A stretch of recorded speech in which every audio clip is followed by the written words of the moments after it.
detrás de nazis y comunistas están los socialdemócratas que apoyaban la República de Weimar. ¿Qué es lo que acabó ocurriendo? Bueno, la alta burguesía alemana, organizada en partidos que tenían cada vez menos peso, como por ejemplo el Zentrum, que era el partido católico de conservadores liberales alemanes, que es un partido con una tradición que venía del siglo XIX. Bueno, pues partidos como el Zentrum, en los que se organizaba y articulaba la alta burguesía alemana, estaban dirigidos por personajes que estaban cada vez más cerca de los nazis, cada vez más cerca de Hitler. El dirigente principal del Zentrum se llamaba Franz von Papen.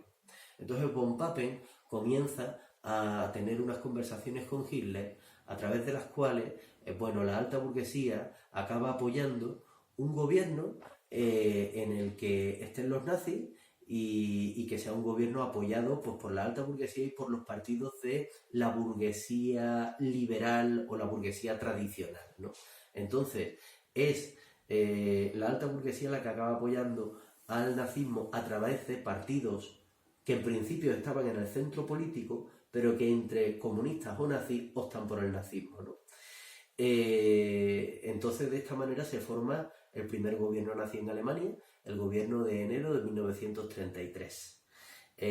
A partir de ese momento, a partir de la llegada al poder, los nazis hacen lo mismo que Mussolini en Italia, desmantelan la democracia una vez llegados al poder. En este caso, los nazis habían llegado al poder democráticamente, pero en el momento en el que llegan al poder, desmantelan la República de Weimar, desmantelan la democracia alemana. En febrero de 1933 se produce el incendio del Reichstag, del Parlamento alemán, que es un acto terrorista del que acusan falsamente a los comunistas, y entonces pues los dirigentes del Partido Comunista pues son llevados a la cárcel y se les prohíbe presentarse a unas elecciones que organizan los nazis en el poder para la primavera de 1933. En estas elecciones los nazis se presentan, pero se presentan controlando todos los aparatos del Estado. Por lo tanto, estas elecciones que logran ellos manipular les dan la mayoría absoluta a los nazis. En el momento en el que los nazis en las elecciones de la primavera de 1933 en Alemania tienen la mayoría absoluta en el Parlamento, ya comienzan a desmantelar del todo la democracia en Alemania y comienzan a forjar la dictadura, ¿no? ¿Cuáles son los hitos o momentos importantes de esa dictadura de los nazis, ¿no?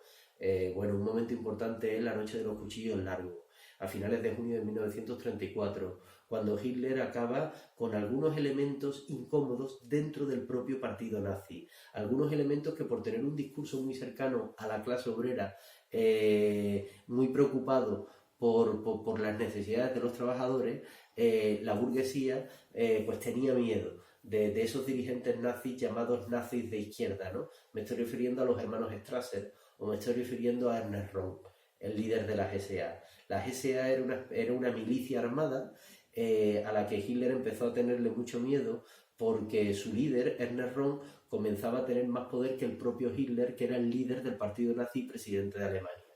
Entonces, cuando finalmente deciden eliminar a esta gente, ¿no? Que eran incómodos para los dirigentes nazis, que eran nazis, que estaban dentro del partido, pero incómodos para la dirección del partido, pues se produce la llamada Noche de los Cuchillos Largos, que son 2 noches a finales de junio de 1934, en las que se asesina a distintos dirigentes dentro del partido nazi que por distintas circunstancias eran incómodos para Hitler.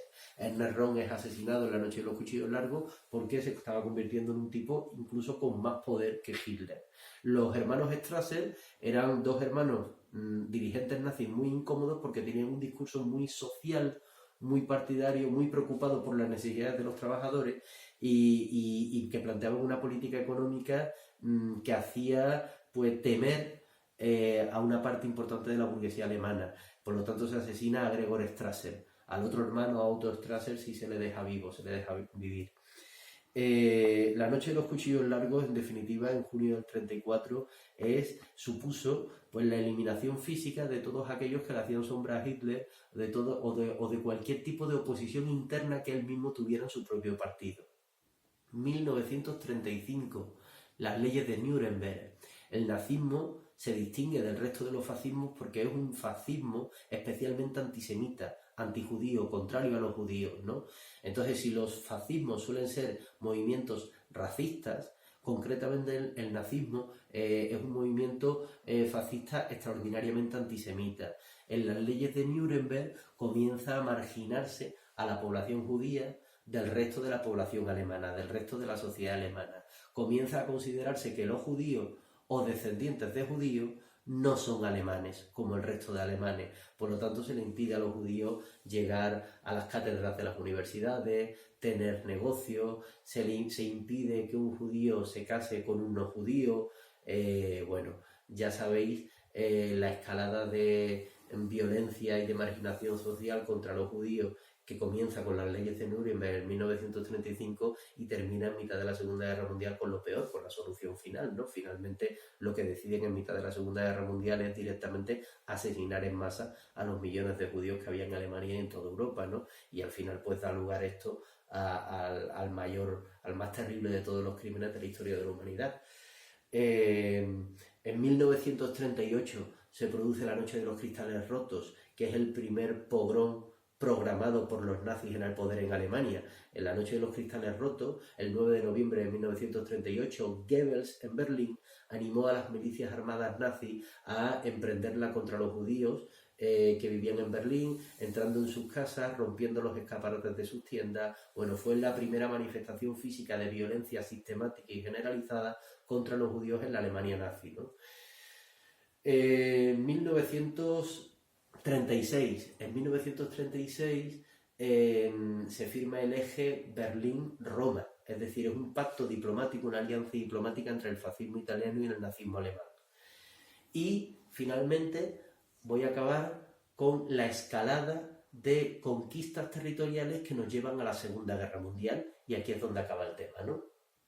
1938, principios de 1938, se produce el llamado Anschluss, es decir, la unión de Austria con Alemania. El ejército alemán de Hitler, la Wehrmacht, entra en territorio austriaco y Austria es anexionada a Alemania y convertida en parte del Tercer Reich, del Tercer Imperio Alemán, el imperio de Hitler. Otoño de 1938. En el otoño de 1938 se firman los famosos acuerdos de Múnich.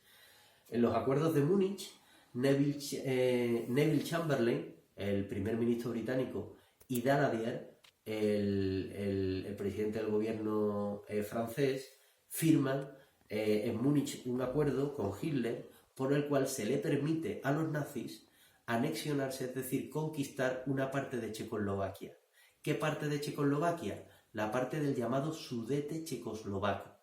Checoslovaquia tenía frontera con Alemania. La frontera entre Checoslovaquia y Alemania era un extenso territorio llamado los Sudetes. En los Sudetes había una parte de la población muy importante de habla alemana. Y esa parte de la población de habla alemana de los Sudetes checoslovacos fundaron un partido que era el Partido Nazi de los Sudetes checoslovacos. Esa gente quería entrar en Alemania, formar parte de la Alemania de Hitler. Bueno, pues Hitler acaba conquistando los Sudetes, una conquista que se le permite por parte de las potencias democráticas Gran Bretaña y Francia en el otoño de 1938. Se le permite hacer eso a cambio de que no haga nada más, de que no siga expandiendo su imperio, de que no siga conquistando otros países. Bueno, en unos pocos meses Hitler viola el acuerdo de Múnich y en marzo de 1939 Hitler entra en Checoslovaquia, entra en la ciudad de Praga y conquista Checoslovaquia entera. A partir de ahí ya todo es una escalada diplomática que toda Europa sabía que iba a desembocar en lo peor de todo, en otra guerra mundial, ¿no? Que se veía venir desde hacía tiempo con los nazis en el poder en Alemania. En septiembre de 1939 Hitler comienza la invasión de Polonia.